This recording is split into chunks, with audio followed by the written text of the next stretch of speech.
The resignation of White House Press Secretary Sarah Sanders was the final nail in the coffin for the White House press briefing. It's now been replaced by more frequent and chaotic press gaggles on the White House lawn, and critics say the Q&A sessions put the media on the defensive. Right from the start, the usefulness of the Trump White House press briefing was questionable. This was the largest audience to ever witness an inauguration, period. And under Trump's longest-serving press secretary, Sarah Sanders, things didn't get any better. The entire investigation is based off of a dirty, discredited dossier. All right, that last statement from Sanders is a lie, of course. Now the new press secretary, Stephanie Grisham, has dispensed with the press briefings altogether, telling Politico it's no concern of hers if the press corps can no longer grandstand on TV. What we've gotten instead has been dubbed the chopper talk.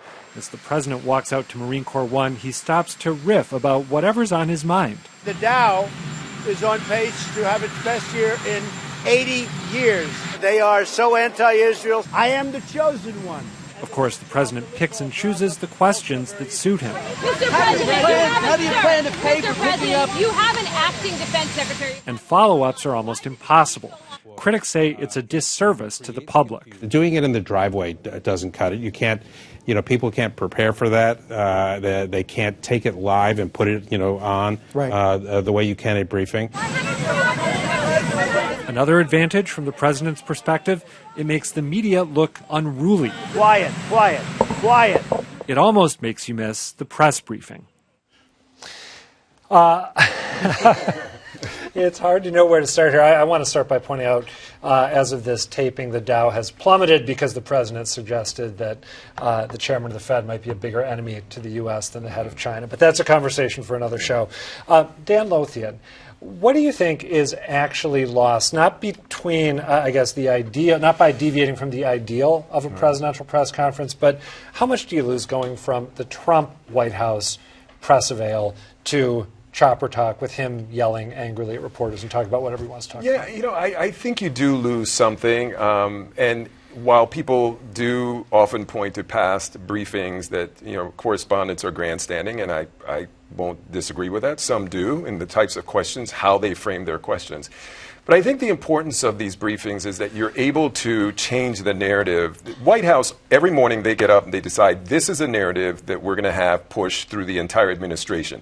It comes from the White House. If you hear an administration official somewhere else, they're saying the same thing. It may not be the most important topic that we need to be paying attention to. And so in the briefing, you get a chance to really ask questions about something that we believe the American people really are interested in knowing more about. You can really press them on it. You ask your question, you have a certain angle, another reporter then jumps on and keeps the pressure on, and oftentimes you can make some news in these White House briefings. The problem with this is that there's no planning for it, there is no sequence of questions that can be asked, and it becomes kind of this free-for-all. The audio is horrible, so you can't really even hear what's going on. And so it's brilliant from the White House standpoint because they control everything. They control the narrative, they control whatever anyone sees on TV in terms of the mood and the friction that's going on. So it's really brilliant from their standpoint, but I think reporters and the American people are hurt by this. Two things. One, fact challenged as the president may be, the one thing that he is clearly a genius on is imagery and using the medium of television to send the message that he wants, and this is an indication of it for all of the reasons that you just very well laid out. Number two, as interesting and I think true as everything you said is, everything about the need for the press briefing went out the window the minute Donald Trump decided to pick up Twitter, because that's where he communicates and that's where he sets the narrative. And so everything else is still secondary. He's constantly all day from 6 a.m. to 2 a.m.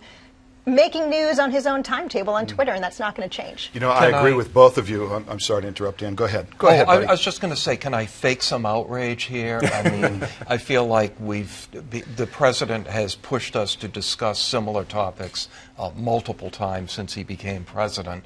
I wish he would have formal press briefings every so often, formal news conferences, as all of his predecessors did. I wish he didn't lie all the time.